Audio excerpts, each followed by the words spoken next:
Operación pijama de corazón, zapatillas violeta, bata de lunares.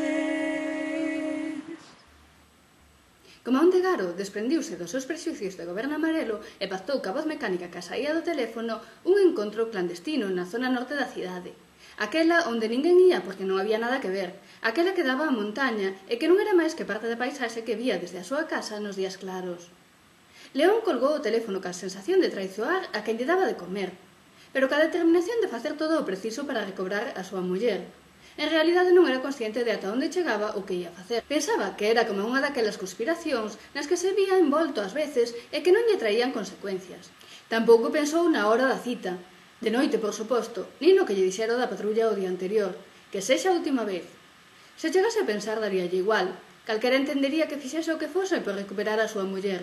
Si, era moito mellor que a idea da coidadora, aínda que non a descartou por completo. De feito, pensaba, se isto sae mal sempre...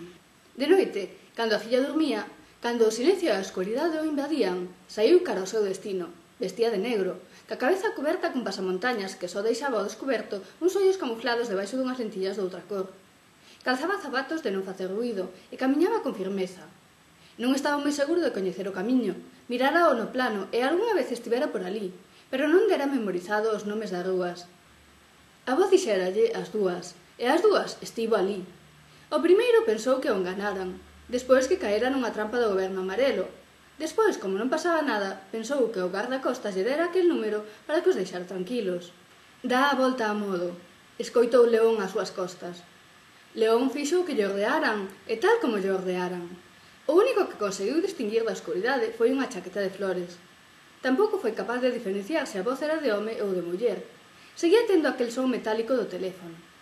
Forzaba a vista para ver máis, pero non había ni unha soa estrela no ceo que o iluminase, e a voz que saía da chaqueta de flores non parecía estar moito pola labor de dar a cara.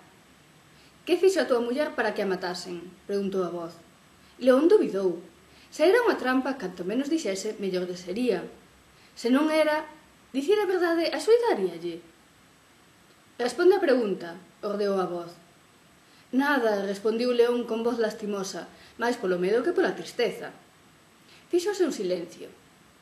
«Que significa nada?», preguntou de novo a voz. «Nada, non sei o que fixo para que a matasen», respondiu con naturalidade. Ao fin e ao cabo, era certo, el saber non o sabía. Facíase unha idea, pero non o sabía. «Que queres que che fagamos nós?», preguntou a voz. «A min dixeronme que vos chamase, que vos me poderíades axudar», respondiu León. «Podemos te axudar a fuxir, se é iso o que queres», explicou a voz. «Eu quero recuperar a miña muller», dixo León. «Iso non é do noso negociado», burlouse a voz. E mentras a súa burla soaba como un eco na cabeza de León, a chaqueta de flores perdíase na escuridade. «Pero», acertou a dicir León, «agarda!» A chaqueta de flores detívose, e agardou uns intres. León camiñou cara a ela con paso apurado. «Espera», insistiu. «Ten que haber algo que poidas facer». A chaqueta dou a volta cara a el, sen deixarse ver. «Mellor que onde estás», dixo a voz metálica con son de ultratumba. León parou en seco. «Non creo que poidamos revivir a tua muller. Como xa che dixen, nós non levamos o negociado de resurdir das cinzas», volviu dicir en ton de risa. «Ten que haber algo», volviu suplicar León, pero suplicouno con toda a parafernalia, deixándose caer de xeonllos no chan, alzando as mans ao ceo e chorando como non está nos escritos.